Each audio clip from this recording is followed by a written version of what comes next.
혹시 요즘 들어 몸이 예전 같지 않다는 느낌을 받으신 적 있으신가요? 아침에 일어나도 개운하지 않고 조금만 움직여도 금방 피곤해지는 그런 느낌 말입니다. 사실 이런 변화는 자연스러운 노화 과정일 수도 있지만 때로는 우리 몸속에서 좋지 않은 환경이 만들어지고 있다는 신호일 수 있습니다. 오늘 제가 여러분께 말씀드리고자 하는 내용은 우리 몸속 환경과 암세포의 관계입니다. 암이라는 단어만 들어도 불안하고 두려우실 수 있습니다. 하지만 걱정하지 마세요. 오늘 이야기는 두려움을 주기 위한 것이 아니라 여러분이 스스로 몸을 지킬 수 있는 구체적인 방법을 알려드리기 위한 것입니다. 제가 지금까지 만나본 수많은 어르신들의 실제 경험담과 함께 과학적으로 검증된 건강관리 방법을 쉽게 풀어서 설명해드리겠습니다. 이론적인 이야기가 아니라 실제로 건강을 되찾으신 분들의 생생한 사례와 함께 말입니다. 마지막까지 함께 해주시면 여러분도 오늘부터 바로 실천할 수 있는 희망적인 방법들을 얻어가실 수 있을 겁니다. 그럼 지금부터 함께 시작해보겠습니다. 클릭 한 번이면 여러분의 장수 점수 1됩니다. 우리 몸은 참으로 신비롭습니다. 매일 수많은 세포들이 생기고 사라지면서 균형을 유지하죠. 그런데 이 균형이 깨지기 시작하면 문제가 생깁니다. 특히 몸속 체액이 산성으로 기울게 되면 잠들어 있던 나쁜 세포들이 깨어날 수 있는 환경이 만들어집니다. 혹시 여러분은 몸이 산성화된다는 말을 들어보셨나요? 우리 몸의 체액은 원래 약알칼리성을 유지해야 건강합니다. 하지만 현대인의 식습관과 생활 방식은 몸을 점점 산성으로 만들어가고 있습니다. 고기를 자주 먹고 가공식품을 즐기고 스트레스를 많이 받는 생활. 이런 것들이 모두 몸을 산성화시키는 원인이 됩니다. 문제는 산성 환경이 되면 암줄기 세포를 깨우는 특정 단백질이 활성화된다는 점입니다. 쉽게 말하면 산성화된 몸은 암세포가 자라기 좋은 토양이 되는 셈이죠. 마치 잡초가 자라기 좋은 땅처럼 말입니다. 건강한 세포들은 약해지고 나쁜 세포들은 오히려 힘을 얻게 되는 겁니다. 제가 만난 박영자님의 이야기를 들려드리겠습니다. 당시 72세였던 그분은 유방암 수술을 받으신 후 한참 회복 중이셨습니다.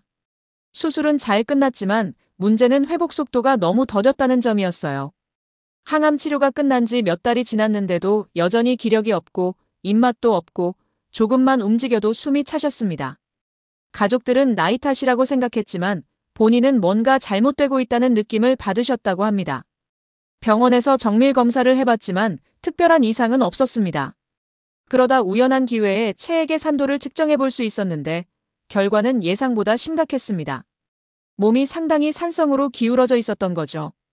식습관을 자세히 여쭤보니 치료 중에 기력을 보충한답시고 고기와 보양식을 자주 드셨고 입맛이 없어서 가공식품이나 인스턴트 음식으로 끼니를 때우는 경우가 많았습니다. 물은 잘 안 드시고 커피나 음료수를 더 자주 마셨다고 하셨어요. 그때부터 생활 습관을 바꾸기 시작했습니다. 먼저 육류 섭취를 대폭 줄이고 채소 중심의 식단으로 바꿨습니다. 특히 녹색 채소를 많이 드시도록 했고 가공식품은 가능한 한 피했습니다. 물은 하루에 최소 1리터 이상 조금씩 자주 마시도록 습관을 들였습니다. 처음에는 힘들어하셨지만 딸이 옆에서 매일 챙겨주며 함께 실천했습니다. 2주 정도 지나자 작은 변화들이 느껴지기 시작했습니다. 아침에 일어날 때 몸이 조금 더 가벼워진 느낌이 들었고 소화도 예전보다 편해졌습니다. 한 달이 지나니 확실히 기운이 돌아오는 게 느껴졌고 산책도 조금씩 늘릴 수 있었습니다. 3개월 후 다시 체액 산도를 측정해보니 놀랍게도 정상 범위로 돌아와 있었습니다.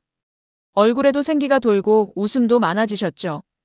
가장 기뻐하신 건 다시 손주들과 놀아줄 힘이 생겼다는 거였습니다. 그렇다면 우리는 어떻게 해야 할까요? 해결책은 생각보다 간단합니다. 가장 먼저 해야 할 일은 충분한 수분 섭취입니다. 물은 우리 몸의 산성 물질을 씻어내고 균형을 맞춰주는 가장 기본적인 도구입니다. 하루에 최소 6잔에서 8잔 정도, 약 1.5리터에서 2리터 정도를 목표로 하시면 좋습니다. 한꺼번에 많이 마시는 것보다 조금씩 자주 마시는 게 더 효과적입니다. 다음으로는 식단의 변화입니다. 채소 중심의 알칼리 식단을 실천하는 것이 핵심입니다. 특히 녹색 잎채소, 브로콜리, 양배추 같은 채소들은 몸을 알칼리화하는 데 큰 도움이 됩니다. 고기를 완전히 끊으실 필요는 없지만 일주일에 2회에서 3회 정도로 줄이고 나머지는 생선이나 콩류로 단백질을 보충하시면 됩니다. 아침에 일어나서 가장 먼저 하시면 좋은 습관이 하나 있습니다. 미지근한 물 한 컵에 레몬을 조금 짜서 마시는 겁니다. 레몬이 신맛이 나서 산성이라고 생각하실 수 있는데 사실 몸속에서는 알칼리성으로 작용합니다. 이 간단한 습관이 하루를 알칼리로 시작하는 좋은 방법입니다. 체액 산도를 직접 확인해 보는 것도 도움이 됩니다. 약국에서 간단한 산도 측정 스트립을 구입하실 수 있는데 가끔씩 침이나 소변의 산도를 체크해 보시면 내 몸 상태를 객관적으로 알 수 있습니다. 숫자로 확인하면 더 확실하게 동기부여가 되기도 하죠. 이렇게 작은 변화들이 모여서 몸 전체의 환경을 바꿉니다. 산성에서 알칼리로 암세포가 자라기 좋은 땅에서 건강한 세포가 자라기 좋은 땅으로 말입니다. 어렵지 않습니다. 오늘부터 물 한 잔 더 마시고 저녁 식사에 채소 반찬 하나 더 올리는 것부터 시작해보세요. 우리 몸에는 놀라운 방어 시스템이 있습니다. 그 중에서도 NK세포라는 특별한 면역세포가 있는데 이름부터 강렬하죠. 자연살해 세포라고 부르기도 합니다. 이 세포들은 매일 우리 몸을 순찰하면서 암세포나 바이러스에 감염된 세포를 찾아내고 제거합니다. 마치 몸속의 특수부대 같은 존재입니다. 그런데 이 강력한 NK세포도 제대로 작동하려면 필요한 조건이 있습니다. 바로 충분한 수분과 적절한 염분입니다. NK세포는 암세포를 공격할 때 구멍을 내서 터뜨리는 방식을 사용하는데 이때 삼투압이라는 원리가 작용합니다.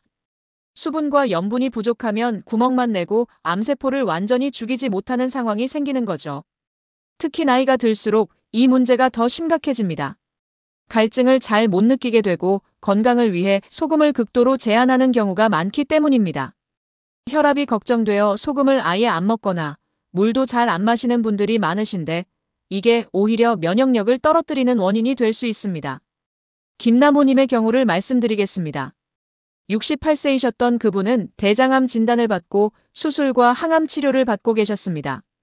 치료는 순조롭게 진행되고 있었지만 본인이 느끼기에 뭔가 회복이 더딘 것 같았다고 합니다. 늘 피곤하고 감기도 자주 걸리고 작은 상처도 잘 낫지 않았습니다. 담당 의사 선생님이 면역 기능을 점검해보자며 NK세포 활성도 검사를 권했습니다. 결과를 보고 모두 놀랐습니다. NK세포 활성도가 정상인의 절반도 안 되는 수준이었던 겁니다. 암과 싸워야 하는 시기에 정작 싸울 병사들이 제대로 작동하지 못하고 있었던 거죠. 자세히 생활 습관을 살펴보니 문제가 보였습니다. 혈압이 높다는 이야기를 들은 후로 소금을 거의 먹지 않으셨습니다. 국이나 찌개도 거의 간을 하지 않고 드셨고 김치도 가능한 한 덜 드셨습니다.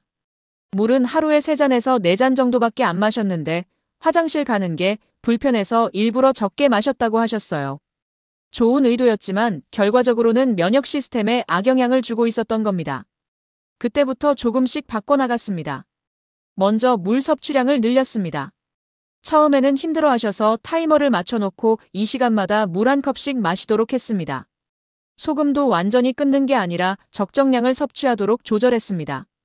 정제염 대신 미네랄이 풍부한 천일염이나 죽염을 사용하셨고 하루에 작은 술 하나 정도의 양을 음식에 골고루 사용했습니다.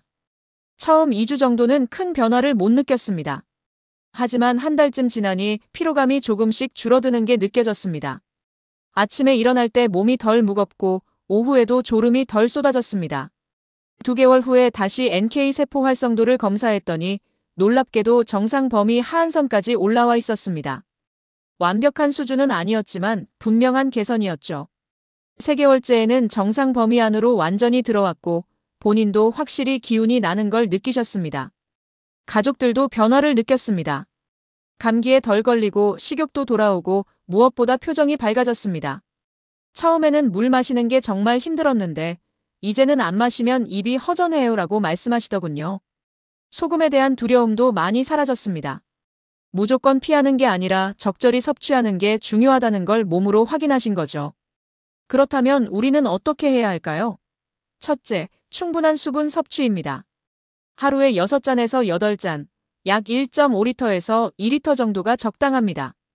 한꺼번에 많이 마시면 신장에 부담이 되니 이 시간마다 한 컵씩 나눠서 마시는 게 좋습니다. 아침에 일어나서 한 컵, 식사 30분 전에 한 컵, 이런 식으로 규칙을 정해두시면 잊지 않고 마실 수 있습니다. 둘째, 소금을 두려워하지 마세요. 물론 과도한 소금 섭취는 문제가 되지만 적정량의 소금은 우리 몸에 꼭 필요합니다. 특히 나이가 들수록 더 그렇습니다. 정제염보다는 미네랄이 풍부한 천일염이나 죽염을 선택하시고 하루에 3g에서 5g 정도, 작은 술로 반에서 한 술 정도면 적당합니다. 음식 조리할 때 간을 완전히 빼지 마시고 적절하게 간을 맞추세요. 김치도 너무 짜지 않게 담근 것이라면 드셔도 괜찮습니다. 국이나 찌개도 국물을 다 드시지 않는다면 보통 수준으로 간을 해도 됩니다. 중요한 건 극단적으로 제한하는 게 아니라 균형을 맞추는 겁니다. 물과 소금, 이 두 가지만 잘 관리해도 NK세포가 제대로 작동할 환경이 만들어집니다. 우리 몸의 특수부대에게 제대로 된 무기를 쥐어주는 셈이죠. 어렵지 않습니다. 오늘부터 물병을 옆에 두고 자주 마시고 음식간을 적절하게 맞추는 것부터 시작해보세요. 암을 예방하고 회복을 돕는 데 있어서 음식만큼 중요한 게 없습니다. 특히 채소에는 우리가 상상하는 것보다 훨씬 강력한 힘이 숨어 있습니다. 과일도 좋지만 암과 관련해서는 채소가 더 효과적입니다. 과일에 든 당분이 오히려 문제가 될 수 있기 때문이죠. 채소에는 파이토케미컬이라는 식물성 화합물이 들어 있습니다. 이 성분들이 암세포의 성장을 억제하고 우리 몸의 해독 기능을 돕고 염증을 줄여줍니다. 그런데 한 가지 채소만 먹는 것보다 여러 가지를 조합해서 먹으면 효과가 몇 배로 증가한다는 연구 결과들이 있습니다. 서로 다른 성분들이 시너지를 내는 거죠. 특히 효과가 좋은 조합이 있습니다. 브로콜리, 당근, 토마토, 양배추, 파프리카, 비트, 그리고 사과입니다. 이 7가지를 같은 비율로 섞으면 각각의 항암 효과가 서로를 강화시킵니다. 브로콜리의 설포라판, 토마토의 라이코펜, 당근의 베타카로틴, 비트의 베타인 등이 함께 작용하면서 더 강력한 효과를 내는 겁니다. 이경희님의 사례를 말씀드리겠습니다. 74세이셨던 그분은 위암 수술을 받으신 후 회복 과정에서 큰 어려움을 겪고 계셨습니다. 수술은 성공적이었지만 위를 일부 절제한 탓에 식욕이 거의 없었습니다. 조금만 먹어도 더부룩하고 소화가 안 되고 체중도 계속 빠졌습니다. 가족들이 걱정이 이만저만이 아니었죠. 영양제도 먹어보고 여러 보양식도 해봤지만 별 효과가 없었습니다. 고기나 생선은 냄새만 맡아도 속이 뒤집히셨고 밥도 몇 숟가락 뜨기가 힘들었습니다. 이러다가 영양실조로 더 큰 문제가 생기는 건 아닌지 걱정이 컸습니다. 항암 치료도 해야 하는데 체력이 받쳐주지 않으니 치료 일정도 계속 미뤄졌습니다. 그러던 중 딸이 인터넷에서 항암 채소 주스에 대한 정보를 접하게 됐습니다. 처음에는 반신반의했지만 다른 방법도 없었기에 시도해보기로 했습니다. 브로콜리, 당근, 토마토, 양배추, 파프리카, 비트, 사과를 각각 30g씩 준비해서 믹서에 갈아 주스를 만들었습니다. 처음에는 맛이 익숙하지 않아 힘들어하셨지만 레몬을 조금 넣고 꿀을 아주 약간 타니 조금 나아졌습니다. 매일 아침 이 주스를 만들어드렸습니다. 처음 일주일은 반 컵도 다 못 마셨습니다. 하지만 포기하지 않고 계속했습니다. 신기하게도 2주쯤 지나니 조금씩 맛이 괜찮아지기 시작했다고 합니다. 몸이 필요로 하는 걸 알아차린 건지 점점 더 잘 드시게 됐습니다. 한 달쯤 지나자 확실한 변화가 나타났습니다. 먼저 소화가 편해졌습니다. 더부룩한 느낌이 줄고 속이 한결 가벼워졌다고 하셨어요. 식욕도 조금씩 돌아왔습니다. 주스뿐만 아니라 밥도 조금씩 더 먹을 수 있게 됐습니다. 2개월째에는 체중도 조금씩 늘기 시작했고 얼굴에도 생기가 돌았습니다. 3개월 후 병원에서 검사를 받았는데 염증 수치가 눈에 띄게 개선됐습니다. 의사 선생님도 놀라워하셨죠. 영양 상태도 많이 좋아져서 미뤄왔던 항암 치료를 시작할 수 있었습니다. 무엇보다 본인이 가장 기뻐하셨습니다. 밥을 먹을 수 있다는 것, 음식 맛을 느낄 수 있다는 것이 얼마나 감사한 일인지 새삼 깨달았다고 하셨어요. 지금도 매일 아침 딸이 만들어주는 채소 주스를 드신다고 합니다. 이제는 하루를 시작하는 의식이 됐고 안 마시면 뭔가 허전하다고 하십니다. 항암 치료도 잘 견뎌내셨고 지금은 정기 검진만 받으면서 건강하게 지내고 계십니다. 손주들 밥도 해주시고 가끔 친구들과 여행도 다니신다고 합니다. 그렇다면 우리는 어떻게 실천할 수 있을까요? 7가지 채소를 각각 30g씩, 총 210g 정도 준비하시면 됩니다. 브로콜리는 작은 송이 하나, 당근은 작은 것 반 개, 토마토는 중간 크기 반 개, 양배추는 손바닥 크기 1장, 파프리카는 4분의 1개, 비트는 작은 것 3분의 1개, 사과는 4분의 1개 정도입니다. 깨끗이 씻어서 적당한 크기로 자른 다음 믹서에 갈아주시면 됩니다. 물을 조금 넣으면 갈기가 더 쉽습니다. 맛이 익숙하지 않으시면 레몬즙을 조금 넣거나 정말 힘드시면 꿀을 아주 약간만 타셔도 됩니다. 단, 당뇨가 있으시거나 암 환자분들은 꿀도 최소한으로 하시는 게 좋습니다. 주스로 만들기 힘드시면 가볍게 쪄서 드셔도 좋습니다.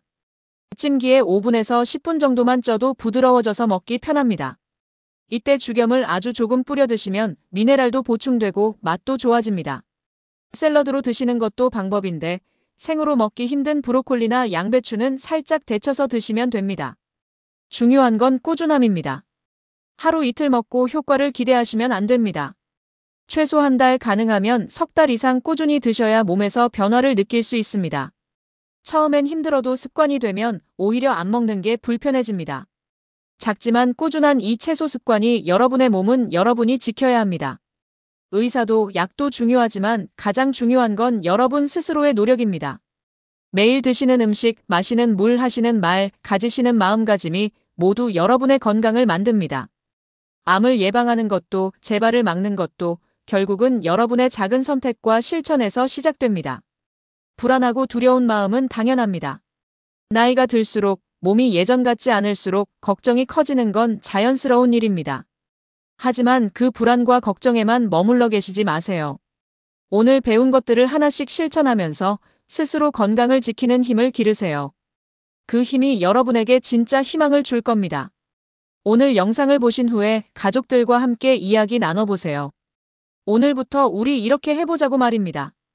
혼자 하는 것보다 함께하면 더 쉽고 재미있습니다.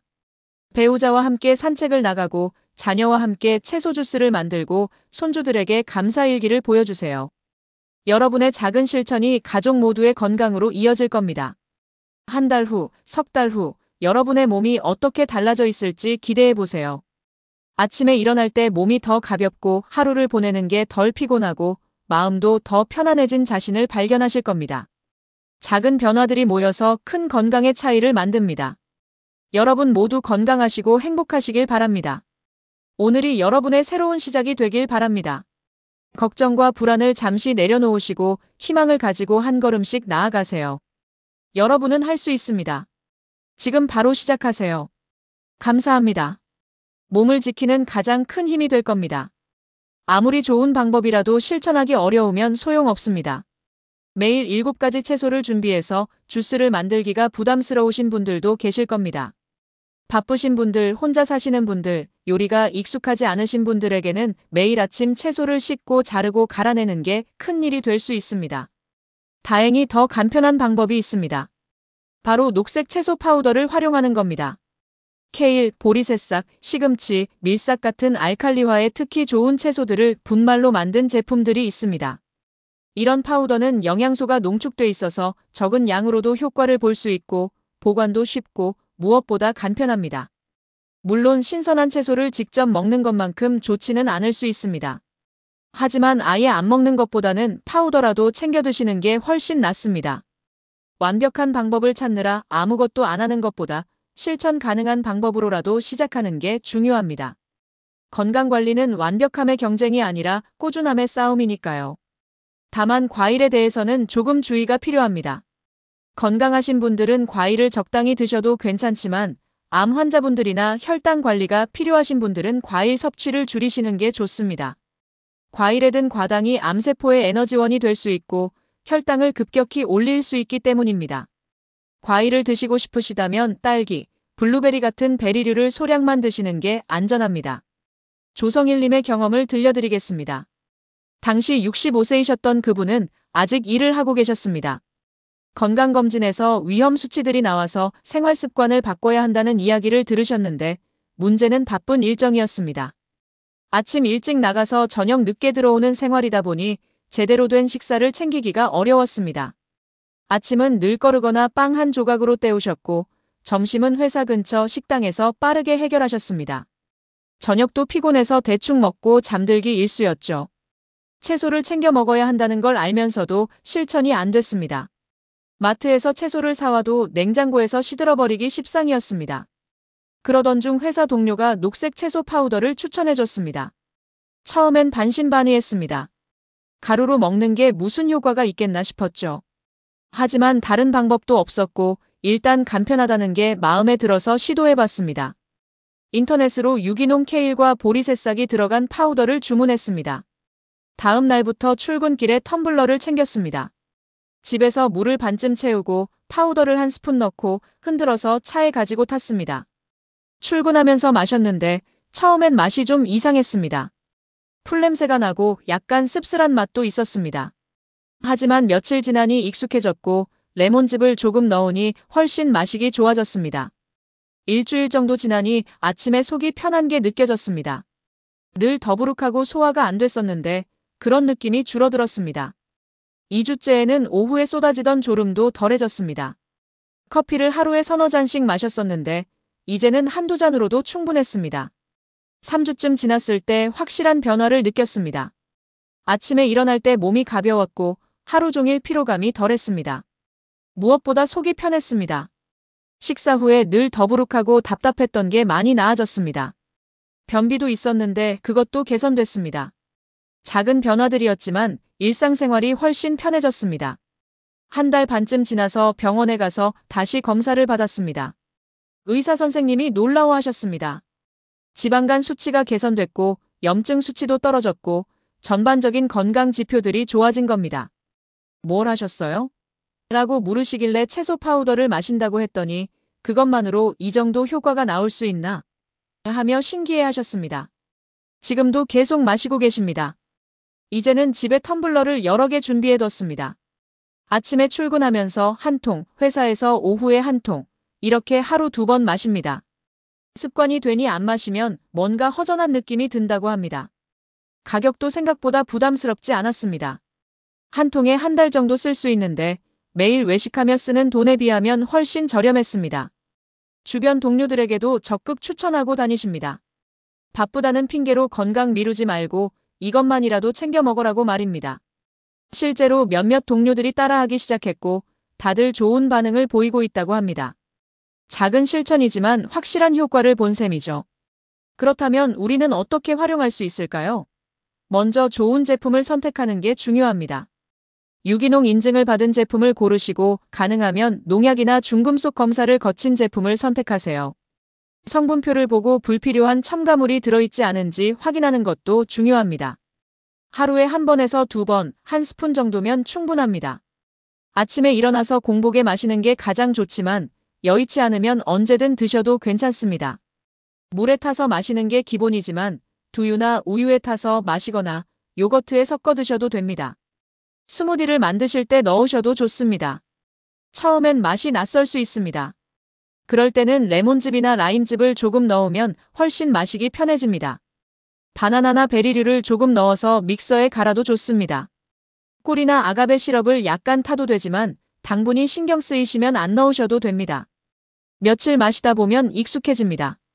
외출이 잦으신 분들은 작은 용기에 파우더를 미리 덜어서 가방에 넣고 다니시면 편합니다. 식당이나 카페에서 물을 식혀서 타 마시면 됩니다. 여행 갈 때도 챙겨가시면 건강관리를 놓치지 않을 수 있습니다. 이렇게 작은 준비가 꾸준한 실천을 만듭니다. 과일 이야기를 조금 더 하자면 건강하신 분들은 과일을 완전히 피하실 필요는 없습니다. 하지만 암 환자분들이나 당뇨, 비만이 있으신 분들은 조금 조심하셔야 합니다. 과일을 드시고 싶으시면 혈당을 급격히 올리지 않는 베리류를 선택하세요. 딸기, 블루베리, 라즈베리, 블랙베리 같은 것들입니다. 양도 중요합니다. 한 번에 한 줌, 약 50g에서 100g 정도면 적당합니다. 공복에 드시는 것보다 식사 후 디저트로 조금 드시는 게 혈당 관리에 더 좋습니다. 수박이나 포도처럼 당도가 높은 과일은 가능하면 피하시거나 아주 소량만 드세요. 완벽함보다 실천이 중요합니다. 매일 신선한 채소 7가지를 준비해서 먹을 수 없다면 파우더라도 챙겨 드세요. 과일을 완전히 끊기 어렵다면 베리류로 조금씩만 드세요. 이렇게 작은 타협과 조정을 통해 지속 가능한 습관을 만드는 게 가장 현명한 방법입니다. 오늘부터 텀블러 하나 준비하시고 한 스푼부터 시작해보세요. 지금까지 음식과 영양에 대해 많이 말씀드렸습니다. 하지만 건강은 먹는 것만으로 완성되지 않습니다. 우리의 생활 습관, 특히 마음가짐과 일상의 작은 루틴들이 면역력에 직접적인 영향을 미칩니다. 잠을 어떻게 자는지, 어떤 말을 하며 사는지, 하루를 어떤 마음으로 시작하고 마무리하는지가 모두 우리 몸의 면역 시스템과 연결돼 있습니다. 혹시 여러분은 스트레스가 몸에 어떤 영향을 미치는지 생각해 보신 적 있으신가요? 스트레스를 받으면 우리 몸에서는 코르티솔이라는 스트레스 호르몬이 분비됩니다. 이 호르몬이 장기간 높은 상태로 유지되면 면역세포들, 특히 NK세포의 활동이 억제됩니다. 반대로 감사하고 긍정적인 마음을 가지면 세로토닌과 엔도르핀 같은 행복 호르몬이 나오면서 면역력이 높아집니다. 수면도 마찬가지입니다. 잠을 자는 동안 우리 몸은 회복하고 재생합니다. 면역세포들도 밤에 가장 활발하게 작동합니다. 잠을 제대로 못 자면 면역력이 떨어지고 염증이 증가하고 암세포가 자라기 좋은 환경이 만들어집니다. 특히 나이가 들수록 숙면이 어려워지는데 이것이 면역력 저하의 큰 원인이 되기도 합니다. 장일수님의 이야기를 들려드리겠습니다. 76세이셨던 그분은 전립선암 수술을 받으신 후 정기 검진을 받으며 지내고 계셨습니다. 수술은 성공적이었고 건강 상태도 괜찮았지만 본인의 마음은 편하지 않았습니다. 늘 재발에 대한 불안에 시달렸고 조금만 몸이 불편해도 혹시 암이 다시 생긴 건 아닌지 걱정했습니다. 밤에도 잠을 제대로 못 잤습니다. 잠들기가 어렵고 자다가도 자주 깼습니다. 아침에 일어나면 더 피곤했고 낮에도 불안한 생각들이 머릿속을 떠나지 않았습니다. 가족들과 대화할 때도 요즘 또 어디가 아프네, 혹시 이게 재발 증상 아닐까 같은 부정적인 말을 자주 하셨습니다. 자식들이 걱정하며 긍정적으로 생각하라고 말했지만 본인도 어쩔 수 없다고 하셨습니다. 6개월 정도 이런 상태로 지내다 보니 건강 지표들도 나빠지기 시작했습니다. NK세포 활성도가 떨어지고 염증 수치가 올라갔습니다. 의사 선생님이 말씀하시길 신체적으로는 큰 문제가 없는데 스트레스와 불안이 면역력을 떨어뜨리고 있는 것 같다고 하셨습니다. 심리 상담을 권유받았지만 본인은 내가 무슨 정신과를 가느냐며 거부하셨습니다. 그러다 우연히 아들이 감사일기에 대한 글을 보여줬습니다. 매일 감사한 일을 3가지씩 적으면 뇌가 긍정적으로 변하고 스트레스가 줄어든다는 내용이었습니다. 처음에는 시큰둥했지만 약 먹는다 생각하고 한번 해보시죠라는 아들의 말에 마지못해 시작했습니다. 첫날은 쓸 게 없었습니다. 뭐가 감사한지 모르겠더라는 겁니다. 그래도 억지로라도 3가지를 찾아서 적었습니다. 오늘 날씨가 좋았다.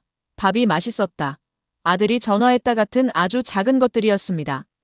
이틀째, 사흘째도 비슷했습니다. 별로 감동도 없고 효과도 못 느꼈습니다. 하지만 일주일쯤 지나니 조금씩 달라지기 시작했습니다. 감사한 일을 찾으려고 하루를 돌아보다 보니 부정적인 것만 보던 시선이 조금씩 바뀌었습니다. 오늘 산책하면서 꽃이 예뻤다. 손주가 그림을 그려줬다. 이웃이 반찬을 나눠줬다 같은 것들이 눈에 들어오기 시작했습니다. 2주째에는 잠이 조금 더 잘 왔습니다. 여전히 완벽하진 않았지만 잠드는 시간이 빨라지고 중간에 깨는 횟수도 줄었습니다. 한 달쯤 지나니 확실히 마음이 편해졌습니다. 여전히 가끔 불안한 생각이 들긴 했지만 예전처럼 하루 종일 그 생각에 사로잡히지는 않았습니다. 아침에 일어날 때 기분이 나아졌고 가족들과 대화할 때도 긍정적인 말이 늘었습니다. 오늘 날씨가 참 좋네. 이 반찬 맛있다. 손주 보니까 기분이 좋아 같은 말들이 자연스럽게 나왔습니다. 가족들도 변화를 느꼈습니다. 표정이 밝아지고 웃음도 많아졌습니다. 3개월 후 병원 검진에서 놀라운 결과가 나왔습니다. NK세포 활성도가 정상 범위로 올라왔고 염증 수치도 떨어졌습니다. 의사 선생님이 뭔가 특별히 하신 게 있으세요? 라고 물으시길래 감사일기 이야기를 했더니 그게 정말 효과가 있네요. 계속 하세요라고 하셨다고 합니다. 지금도 매일 감사일기를 쓰고 계십니다. 이제는 의무가 아니라 즐거움이 됐다고 합니다. 하루를 되돌아보는 시간이 소중하고 작은 것들에서 행복을 찾는 능력이 생겼다고 하십니다. 재발에 대한 두려움이 완전히 사라진 건 아니지만 그 두려움에 압도되지 않고 지금 이 순간을 감사하며 살 수 있게 됐다고 합니다. 그렇다면 우리는 무엇을 실천할 수 있을까요? 첫 번째는 감사일기입니다. 거창할 필요 없습니다. 자기 전에 5분만 시간을 내서 오늘 하루 중 감사했던 일 3가지를 적어보세요. 노트에 적어도 되고 스마트폰 메모장에 적어도 됩니다. 처음엔 어색하고 쓸 게 없을 수도 있습니다. 하지만 계속하다 보면 점점 쉬워지고 감사할 일들이 더 많이 보이기 시작합니다. 꼭 큰일이 아니어도 됩니다. 오늘 비가 와서 걱정했는데 저녁에는 개어서 감사했다. 아침에 마신 커피가 맛있었다. 친구가 안부 전화를 해줬다 같은 아주 작은 것들도 좋습니다. 중요한 건 하루에 3가지씩 매일 계속하는 겁니다. 이 작은 습관이 여러분의 뇌를 긍정적으로 바꾸고 면역력을 높입니다. 두 번째는 숙면 환경 만들기입니다. 잠들기 1시간 전부터는 스마트폰과 텔레비전을 끄세요. 화면에서 나오는 블루라이트가 멜라토닌 분비를 방해해서 잠을 못 자게 합니다. 대신 가벼운 책을 읽거나 조용한 음악을 듣거나 명상을 하는 게 좋습니다. 침실은 어둡고 시원하게 유지하세요.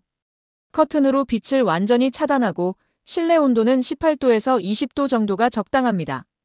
너무 더우면 잠들기 어렵고 너무 추우면 자다가 깹니다. 편안한 잠옷을 입고 베개와 이불도 자신에게 맞는 것으로 선택하세요. 자기 전에 따뜻한 물로 샤워하거나 족욕을 하는 것도 도움이 됩니다. 체온이 올라갔다가 서서히 내려가면서 자연스럽게 졸음이 옵니다. 라벤더 같은 진정 효과가 있는 향을 사용하는 것도 좋습니다. 카페인은 오후 3시 이후로는 피하시고 저녁 식사는 잠들기 3시간 전에는 마치세요. 세 번째는 규칙적인 산책입니다. 하루 30분만 걸어도 면역력이 높아집니다. 아침 햇살을 받으며 걷는 게 가장 좋지만 어느 시간이든 괜찮습니다. 빠르게 걸을 필요도 없습니다. 편안한 속도로 주변 풍경을 즐기며 걸으세요. 혼자 걸어도 좋고 가족이나 친구와 함께 걸으면 더 좋습니다. 네 번째는 긍정적인 말하기입니다. 우리가 하는 말은 우리 뇌와 몸에 영향을 미칩니다. 아프다, 힘들다, 불안하다 같은 부정적인 말을 줄이고 괜찮아질 거야. 오늘은 좀 나은 것 같아. 고마워 같은 긍정적인 말을 늘려보세요. 처음엔 어색해도 계속하다 보면 자연스러워집니다. 5번째는 웃음입니다. 하루에 한 번이라도 크게 웃는 시간을 만드세요. 코미디 프로그램을 보거나 재미있는 책을 읽거나 친구들과 즐거운 이야기를 나누세요. 웃음은 스트레스 호르몬을 줄이고 면역세포를 활성화시키는 가장 간단하고 효과적인 방법입니다. 이 모든 것들이 어렵지 않습니다. 거창한 변화가 필요한 게 아닙니다. 매일 감사한 일 3가지 적기, 잠들기 전 스마트폰 끄기, 하루 30분 걷기, 긍정적인 말하기, 하루 한 번 웃기. 이 작은 습관들이 모여서 여러분의 면역을 만들고 건강을 지킵니다.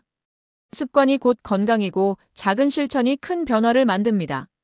여러분, 오늘 긴 시간 동안 함께 해주셔서 감사합니다. 지금까지 5가지 중요한 내용을 말씀드렸습니다. 몸의 산성과 알칼리 균형을 맞추는 것, NK세포를 활성화하는 물과 소금의 중요성, 7가지 항암 채소의 힘 바쁜 일상에서도 실천 가능한 녹색 채소 파우더, 그리고 면역을 만드는 생활 습관까지 말입니다. 이 모든 것이 어렵게 느껴지실 수도 있습니다. 한꺼번에 다 하려고 하면 부담스러울 겁니다. 하지만 걱정하지 마세요. 완벽하게 할 필요는 없습니다. 오늘 말씀드린 것 중에서 가장 쉬워 보이는 것 하나만 선택해서 시작하시면 됩니다.